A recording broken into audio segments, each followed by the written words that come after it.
स एव जातः स जनिष्यमाणः, वही उत्पन्न हुआ माने प्रकट हुआ, अभिव्यक्त हुआ, और स जनिष्यमाण, आगे भी वही भी अभिव्यक्त होने वाला है। आगे जो भी सृष्टि आगे बढ़ने वाली है, जो कुछ उत्पन्न होने वाला है, उसमें ब्रह्म ही अपने स्वरूप को अभिव्यक्त करने वाला है। स एव जातः स जनिष्यमाणः प्रत्यंजनास्तिष्ठति सर्वतोमुख मुखः। प्रत्यंजनान, प्रत्यंजनान माने प्रतिजनान, जनान प्रत्यंग, प्रत्येक व्यक्ति के अंतःकरण में, वही तिष्ठति, स एव प्रत्यंजनान तिष्ठति, वही हर व्यक्ति के अंतःकरण में स्थित है। सर्वतोमुख, सर्वतोमुख है माने सर्व साक्षी, सर्वतोमुख कहते हैं सब तरफ मुख है जिसका, तो सब तरफ जिसका मुख होगा तो उसको सब तरफ का दिखेगा। अभी मेरा मुख इस तरफ है तो मुझे केवल इस तरफ का दिखाई दे रहा है, अगर इधर इधर भी मुख हो तो उधर उधर का भी दिखेगा, पीछे भी मुख हो तो पीछे का भी दिखेगा, सब तरफ मुख हो तो सब तरफ का दिखेगा। तो ईश्वर कैसा है? सर्वतोमुखः, सर्व साक्षी है वो। तो मेरे अंतःकरण में क्या क्या चल रहा है, मेरे कर्मों में क्या क्या चल रहा है, उस सब को जानने वाला ईश्वर है। ईश्वर को पता है कि अभी मेरे शरीर से मैं क्या कर्म कर रहा हूँ, मेरे अंतःकरण में विचार में क्या चल रहा है, मेरे भावों में क्या चल रहा है, मेरा संकल्प में क्या चल रहा है, वो सब कुछ जानता है वो अंदर बैठा हुआ। लेकिन ये पता, ये अनुभूति कब होगी?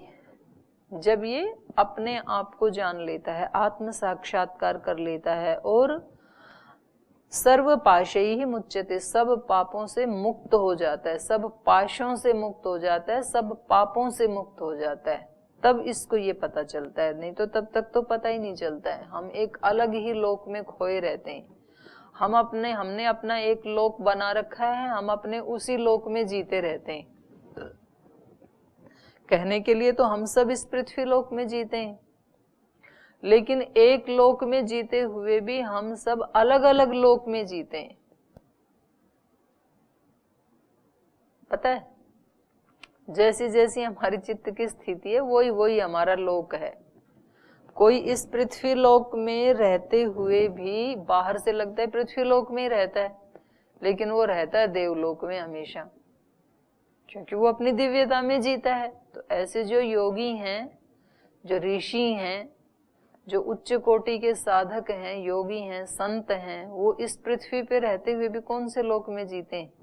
दिव्य लोक में जीते हैं। कुछ इस पृथ्वी पर रहते हुए भी हमेशा लड़ाई झगड़ा बखेड़ा, ईर्ष्या द्वेष घृणा, कुछ ना कुछ उनके दिमाग में खुरापात चलता ही रहता है।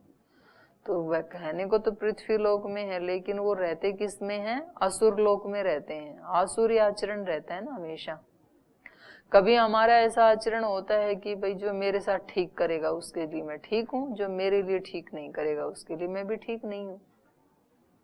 तो ये कौन सी स्थिति है? मनुष्य लोक की स्थिति है ये।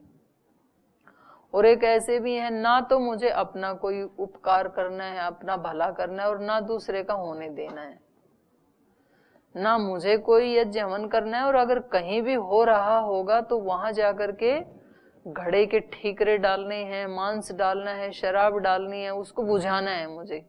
तो वो पिशाच लोक में जीते हैं रहते हुए भी। तो कितने ऐसे भी तो लोग होते हैं ना अपना भला करना और दूसरे का होने नहीं देना। बोल मेरे को तो कुछ नहीं चाहिए, मेरा एक ही काम है बिगाड़ना है इनका।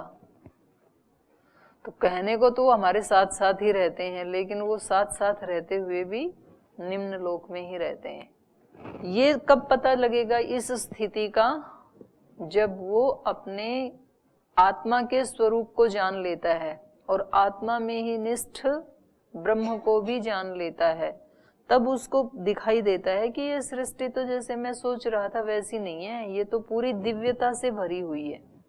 यहाँ तो जिधर भी देखूं वो ही दिखाई देता है, ईश्वर ही ईश्वर, ब्रह्म ही ब्रह्म दिखाई दे रहा है चारों तरफ। तो उस व्यक्ति के लिए सृष्टि बदल जाती है, फिर वो वाली सृष्टि नहीं रहती है उसके लिए, क्योंकि उसकी दृष्टि बदल गई। आगे है यो देवो अग्नौ यो अप्सु यो विश्वम भुवनम आविवेशः स यह ओषधीषु यो वनस्पतिषु तस्मै देवाय नमो नमः। यो देवो अग्नौ, अग्नि में देखता हूं तो भी वही दिखता है, और नहीं तो व्यक्ति हवन कुंड के पास बैठा भी है, अग्नि को देख ही नहीं रहा है, उसका दिमाग कहीं और ही चल रहा है।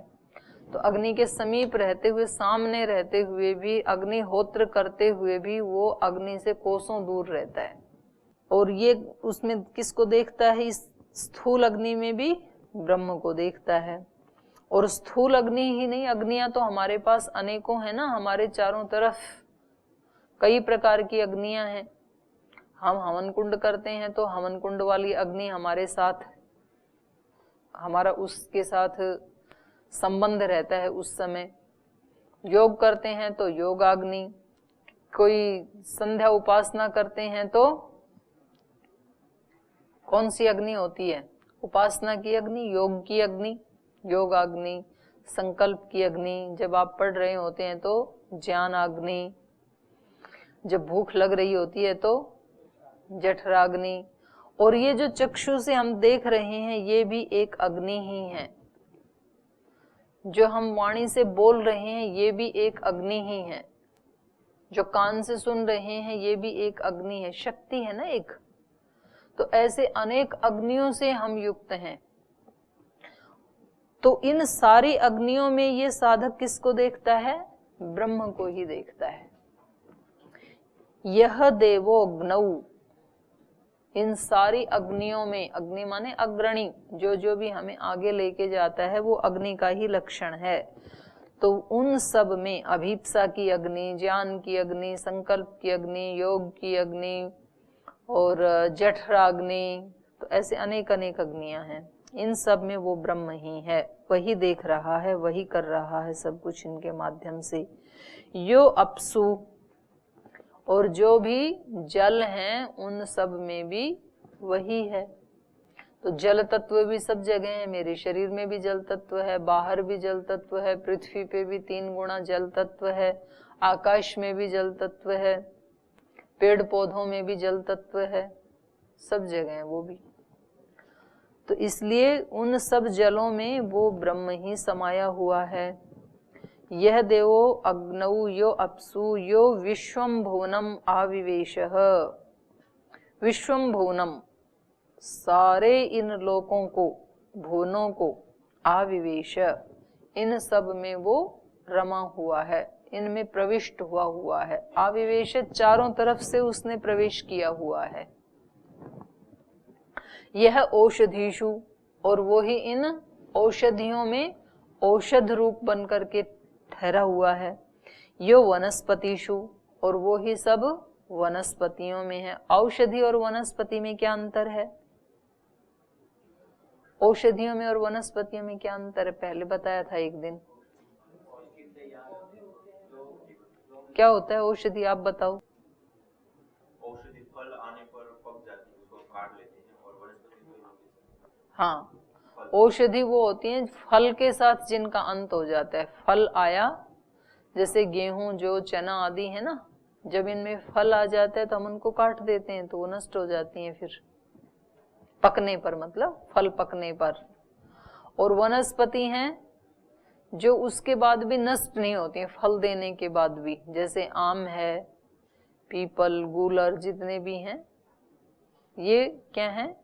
वनस्पति। औषधि फल के साथ नष्ट हो जाती हैं। तो यह औषधिषु, यह वनस्पतिषु, जो औषधियों में, वनस्पतियों में जो हमें औषधीय गुण या जो पुष्टिकारक जो गुण है सब वनस्पतियों में, उन सब में वो ब्रह्म ही विराजमान है। भिन्न भिन्न शक्तियों के रूप में वो ही वहां पर स्थित है। तस्मै देवाय नमो नमः। इसलिए सब तरफ जहां जहां भी दृष्टि जाती है, जहां जहां भी मन जाता है, जहां जहां भी विचार जाता है, सब जगह साधक उसी को ही पाता है। इसलिए वो सब जगह उसको प्रणाम कर रहा है। नमो नमः। यह एको जालवान ईशत ईशनीभिः सर्वान् लोकान् ईशतः ईशनीभिः य एव एक उद्भवे संभवे च य एतद्विदो अमृतास्ते भवन्ति। यह एको जालवान् ईशत ईशनीभिः सर्वान् लोकान् ईशतः ईशनीभिः य एव एकः उद्भवे संभवे च य एतद्विदुः अमृतास्ते भवन्ति। यह एको जालवान, जालवान माने जाल वाला। कौन से जाल वाला? सृष्टि रूपी जाल वाला, जिसको माया भी कहते हैं, माया जाल कहते हैं ना, माया जाल फैला दिया। तो सबसे बड़ा माया जाल किसने फैला रखा है? ईश्वर ने। तो इसलिए उसको जालवान कहा। यह एको जालवान, वो ही एक जाल वाला है, उसी ने ही इस सृष्टि रूपी माया का जाल फैला रखा है। स एको जालवान ईशतः ईशनीभिः, ईशत शासन कर रहा है इस सृष्टि के ऊपर। किसके द्वारा? ईशनीभिः, शासन करने वाली शक्तियों के द्वारा। एक तो शक्तिमान है ब्रह्म और उसकी शक्तियां हैं, उन शक्तियों के द्वारा इस सारी सृष्टि के ऊपर वो शासन कर रहा है। तो जैसे मनुष्यों की भी अलग अलग शक्तियां होती हैं ना, और उन शक्तियों से वो शासन करता है। अपने ज्ञान की शक्ति के द्वारा वो इसमें शैक्षणिक क्षेत्र में शासन करता है, और अपने शारीरिक बल की शक्ति से वो बल वाले क्षेत्र में शासन करता है अपने से निर्बलों के ऊपर। और उसकी जो वाणी की शक्ति है उसके द्वारा वो उन पे शासन करता है जिनके पास वाणी की शक्ति नहीं है। अपनी लेखन की शक्ति से उनके ऊपर शासन करता है जिनमें लेखन की शक्ति नहीं है। तो अलग अलग शक्तियों से एक व्यक्ति अलग अलग सेक्टर में शासन करता है, जिसके पास जो शक्तियां हैं। और कई सारी शक्तियां तो एक ही साथ एक व्यक्ति कई फील्ड में शासन करता है। तो ऐसे ये ईश्वर सारी सृष्टि में अपनी भिन्न भिन्न शक्तियों के द्वारा शासन कर रहा है। तो सरस्वती जैसे ज्ञान की देवी है, तो सरस्वती क्या है? ईश्वर की एक शक्ति है। तो सृष्टि में जिसको भी ज्ञान दिया जा रहा है, ज्ञान की उत्पत्ति हो रही है, वो सब कौन सी शक्ति कर रही है? ज्ञान शक्ति कर रही है ईश्वर की। ऐसे बल शक्ति है, ऐसे ही सृष्टि में अन्न आदि उगाने की एक शक्ति है, सूर्य एक शक्ति है, चंद्र एक शक्ति है, वायु एक शक्ति है। तो ये अनेक शक्तियां मिलकर के इस सारे संसार के ऊपर शासन कर रही हैं, इसको नियमन में रख रही हैं। यह एको जालवान ईशत ईशनीभिः, अपनी शासन करने वाली शक्तियों के द्वारा वो ही माया जाल फैलाने वाला इस सारी माया जाल रूपी सृष्टि के ऊपर ईशत शासन कर रहा है। तो एक छत्र किसका चल रहा है? साम्राज्य यहाँ पे ब्रह्म का, क्योंकि वो राजाओं का भी राजा है। उसके ऊपर किसी का शासन नहीं है, वो सबके ऊपर शासन कर रहा है। यह एको जालवान ईशत ईशनीभिः सर्वान् लोकान् ईशत ईशनीभिः, और केवल पृथ्वी लोक के ऊपर ही शासन नहीं कर रहा है, सब लोकांतरों पर। पृथ्वी लोक के साथ साथ ही चंद्र लोक है, सूर्य लोक है, अंतरिक्ष लोक है, ब्रह्म लोक है, और पता नहीं कितने सारे अज्ञात लोक हैं जिनको हम नहीं जानते हैं। इनके बारे में तो हमने सुना इसलिए हमने नाम लिया, पता नहीं ब्रह्मांड में तो कितने लोकांतर हैं। तो अभी तो 2-3 को ही जाना ना हमने। तो जितने भी हमें दिखाई देते हैं ना टिमटिमाते हुए तारे सितारे, वो सूर्य से भी बड़े बड़े स्टार्स हैं, उन सब लोकों में, क्योंकि उनको भी तो एक नियमन में रखना पड़ रहा है ना, नहीं तो वो इधर उधर कहीं भी गिर जाएं। तो वो अपने ही उसमें ऑर्बिट में घूम रहे हैं और पूरा ब्रह्मांड गतिमान है, सब गति कर रहे हैं। ये जो नक्षत्र हमें आकाश में दिखाई दे रहे हैं वो भी गतिमान ही हैं। तो वो उन सबको एक सुनिश्चित गति देना और उनको नियमन में रखना, तो कौन कर रहा है ये? कौन है वो? कहाँ रहता है वो? तो उसके बारे में तो बुद्धि तो सोच सकती भी है नहीं, क्योंकि बुद्धि तो जानती भी नहीं है कि इसका उसका क्षेत्र कहाँ कहाँ है और कितना है। पृथ्वी लोक को जानना ही कितनी बड़ी बात है। तो एक मनुष्य अपने पूरे जीवन में पूरी पृथ्वी को भी नहीं देख पाता है। जिस पृथ्वी पे हम रह रहे हैं ना, उस सारी पृथ्वी लोक का दर्शन भी नहीं कर पाता है, उसको भी नहीं जान पाता है। पृथ्वी की तो बात छोड़ो आप, जिस देश में हम रहते हैं, हमारा देश तो उस पृथ्वी का बहुत छोटा टुकड़ा है ना। पृथ्वी के तो 3 हिस्से में तो पानी ही है। अब उसकी था को कौन जाने, समुद्रों की था को? एक समुद्र की था भी नहीं जान सकते हैं, सारे वालों को तो कैसे जाने। और अगर चलो समुद्र को भी नहीं जान पाए, तो फिर जो पृथ्वी बची है, उस पृथ्वी को भी एक मनुष्य अपने पूरे जीवन भर भी लगा रहे उसको देखने में, तो भी नहीं देख सकता है। और उस पृथ्वी में भी जो 200-250 देश हैं, उनमें से जो मेरा देश है, तो अपने देश की, अपनी मातृभूमि को भी कोई मनुष्य पूरा का पूरा नहीं देख पाता है। उसको बोलें कि आप अपने जीवन में हर गांव में जाओ, हर ढाणी में जाओ, पॉसिबल नहीं है, इतना बड़ा है। तो भी छोटा पड़ जाएगा इसका जीवन अगर उसको देखने लगे तो। आप बोलोगे जी हम तो वो ले लेंगे मर्सिडीज गाड़ी, और उससे हम तो आप लगा के देखना एक बार चक्कर।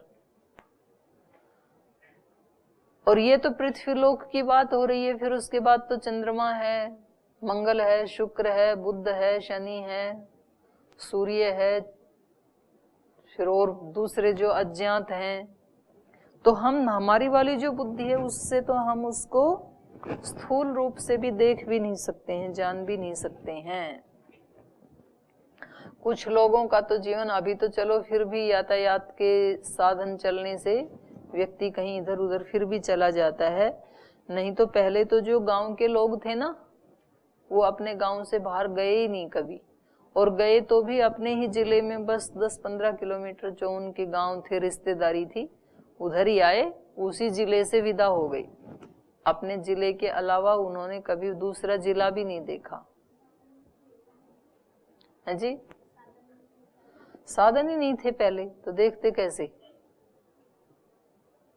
देखा ही नहीं। महिलाओं को कितनी ऐसे, अपनी जो हमारी बुजुर्ग महिलाएं, उनको हमने देखा ससुराल और पीहर, बस 2 स्थानों के अलावा वही दुनिया थी उनकी, उससे अतिरिक्त कोई दुनिया नहीं थी। ससुराल में रहें तो पीहर की कहानियां सुनाती थी, पीहर जाएं तो ससुराल की सुनाती थी, बस उतनी दुनिया है उनकी।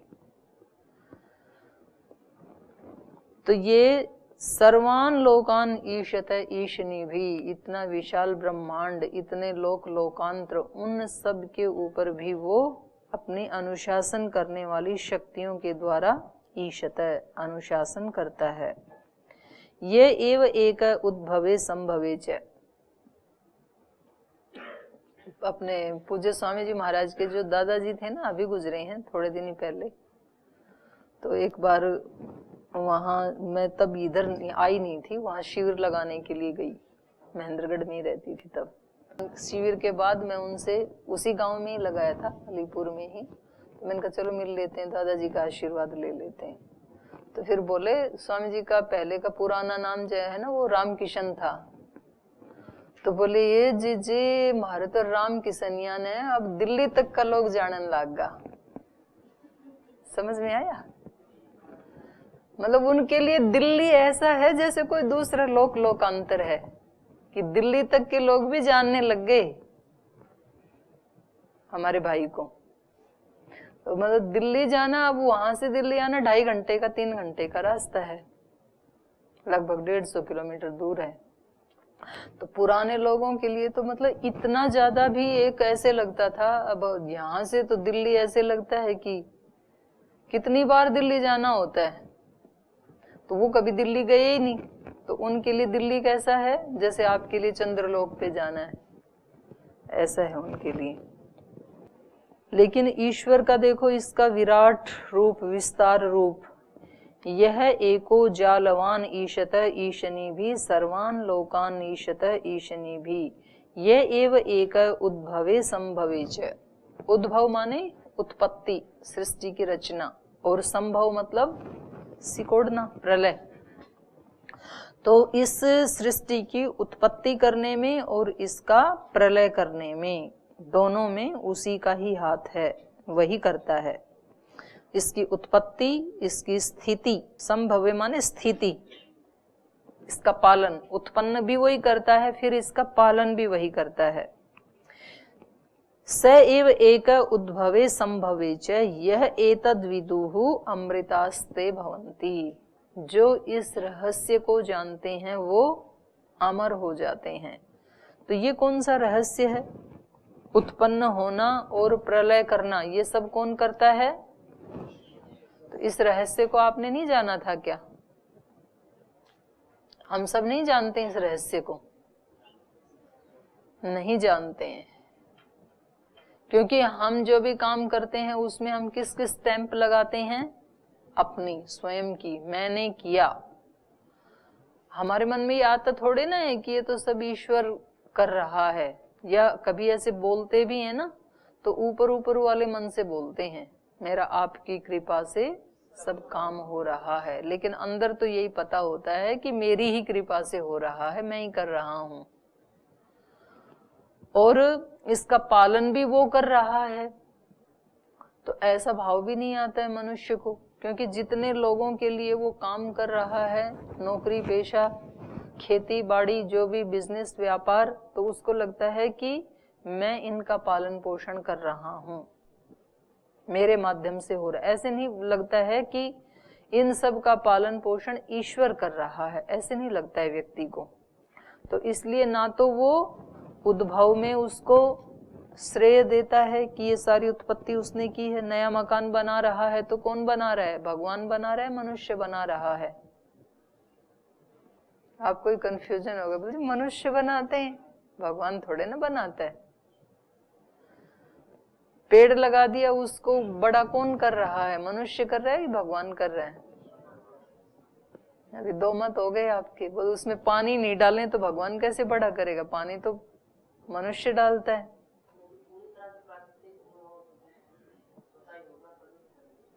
न चलो वो तो है ही, उसमें तो आपका कोई वश ही नहीं है। किसी ऊंची सी पहाड़ की चोटी पे कोई पेड़ बड़ा हो गया तो वहां तो अब आप मैंपन का ठप्पा लगा ही नहीं सकते, तो वहां तो ईश्वर कर रहा है ये मानना मजबूरी है।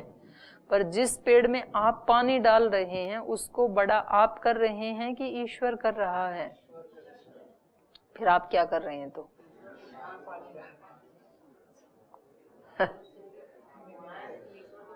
आप भी ईश्वर की शक्ति से ही कर रहे हैं, आपके माध्यम से भी वही कर रहा है। तो स एव एक, ऐसे जब उसमें आ जाएगा ना बिल्कुल गहराई तक, मन में और प्राण में, चित्त में, इंद्रियों में, तब फिर अमृतास्ते भवन्ति। क्योंकि ये सब कर्म तो योगी जन भी करते ही है ना, लेकिन अमर कौन होते हैं? योगी जन ही होते हैं। सामान्य मनुष्य अमर नहीं होते हैं। कैसे होते हैं? वो कौन सी कला है जिससे वो अमर हो जाते हैं और हम मरण धर्मा ही रह जाते हैं? यही कला है, क्योंकि वो सब उत्पत्ति में और सब पालन करने में, सब संहार में उस एक शक्ति को ही अनुभव करता है, उसी को ही देखता है कि ये तो उसके ही प्रताप से चल रहा है सब कुछ। मैं तो ऐसे ही, ये तो नदी तो बह ही रही थी, उसमें मैं भी एक पत्ते की तरह बहा चला जा रहा हूँ, पर नदी में वेग जो दिया है ये किसी और का दिया हुआ है, मैं नहीं बहा रहा। तो ये संसार रूपी जो नदी है, ये सृष्टि रूपी जो नदी है, इसको तो ईश्वर आगे बढ़ा रहा है, उसके द्वारा ये प्रवाहमान है। मैं इस धरती से चला जाऊं आज ही यदि, तो भी ये धरती ऐसे ही चलेगी, क्योंकि मैंने देखा ना मेरे से पहले कितने चले गए। मेरे दादा दादी चले गए, फिर मेरे अड़ोसी पड़ोसी चले गए, मेरे बहुत सारे जानने वाले चले गए, किसी किसी के तो माता पिता भी चले गए, किसी किसी के तो युवक संबंधी भी चले गए, तो उनके जाने से भी वो घर परिवार और ये संसार वैसे ही चल रहा है कि नहीं चल रहा है? वैसे ही चल रहा है। तो जैसे उनके जाने के बाद वैसे ही चल रहा है, तो मेरे जाने के बाद कौन सा रुक जाएगा? नहीं रुकता है, किसी के भी जाने से नहीं रुकता है। लेकिन व्यक्ति को लगता क्या है, ये परिवार तो मेरे कारण चल रहा है, यदि मैं ना रहूं तो कल ही 10 मुसीबतें आ जाएं। आएंगी एक बार, 2 घंटे के लिए आएंगी, उसके बाद सब सेट हो जाएगा। एक व्यक्ति घर में क्या क्या काम करता था, तो वो एक बार तो आती है थोड़ी सी दिक्कत, उसके बाद फिर सेट हो जाते, चीजें फिर चल पड़ती हैं। हमें लगता है कि यहाँ संस्थान में मैं ना रहूं, संगठन में मैं ना रहूं, तो मेरे बिना काम नहीं चलेगा। ठीक है, 1-2 दिन दिक्कत आती है, हमारे राज्य प्रभारी, जिला प्रभारी बदल जाएं थोड़ा, उसके बाद फिर चल पड़ता है, कोई और करने लगता है उसको। इसलिए इनको समझ में आ जाता है कि ये सृष्टि, ये संसार, ये सब कुछ ये मेरे कारण नहीं चल रहा है, इसको तो कोई और शक्ति चला रही है। ऐसे महापुरुष जिन्होंने अपने ही पुरुषार्थ से वो चीजें खड़ी की, लेकिन उनके जाने के बाद भी चीजें चल रही हैं, नहीं चल रही हैं। श्री अरविंद ने तो अपनी ही मेहनत से आश्रम वहां पर बनाया, संस्था बनाई। महर्षि दयानंद ने तो अपने ही पुरुषार्थ से आर्य समाज बनाया। रामकृष्ण परमहंस जी ने या स्वामी विवेकानंद जी ने, उन्होंने बनाया, उन्होंने तो नहीं बनाया, अपने पुरुषार्थ से बनाया। लेकिन उन महापुरुषों के जाने के बाद भी वो चीजें तो चल ही रही हैं ना। तो एक तरह से ईश्वर ही इस सृष्टि को चला रहा है और उसमें निमित्त बनते चले जाते हैं। उन निमित्त में किसी का मुख्य रोल होता है, किसी का गौण रोल होता है, तो सबकी अलग अलग भूमिकाएं हैं। कोई मुख्य भूमिका में होता है, कोई सामान्य भूमिका में होता है, कोई विशेष भूमिका में होता है, मध्यम भूमिका में होता है।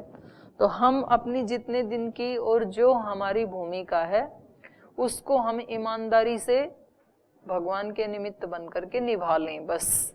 ऐसा ये लोग करते हैं, योगी लोग। तो जो ऐसा जान लेते हैं, यह एतद विदुः, जो ऐसा जान लेते हैं, अमृतास्ते भवन्ति, वो फिर अमर हो जाते हैं कि इन सारे उद्भव में और इस सारे संभव में यह एव एक है, वो एक ब्रह्म ही इस सब को कर रहा है। तो ये तीसरे अध्याय का पहले मंत्र तक हमने पढ़ा। यहाँ तीसरे अध्याय में ना ये ईश्वर की स्तुति शुरू हो गई है। जैसे हम शुरू से पढ़ रहे थे ना, तो पहले हमने जाना कि सृष्टि को ब्रह्म ही चला रहे हैं, फिर वो ब्रह्म कैसे हैं वो जाना, फिर उस ब्रह्म को ये सृष्टि उसने कैसे बनाई, तो हमें बताया कि आप उसके सृष्टा रूप को देखो, सविता रूप को देखें और आप भी अपने जीवन के वैसे ही सृष्टा बने। तो एकाग्रता और बुद्धि पूर्वक, ज्ञान पूर्वक सब काम करें।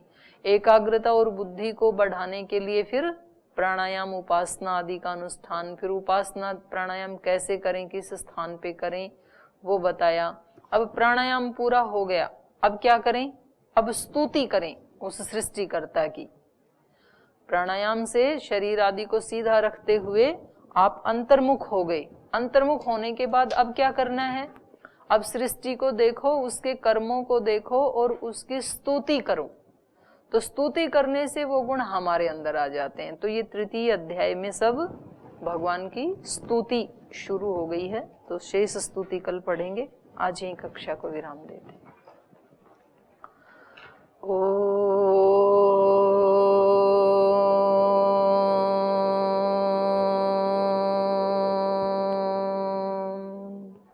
शांति शांति शांति।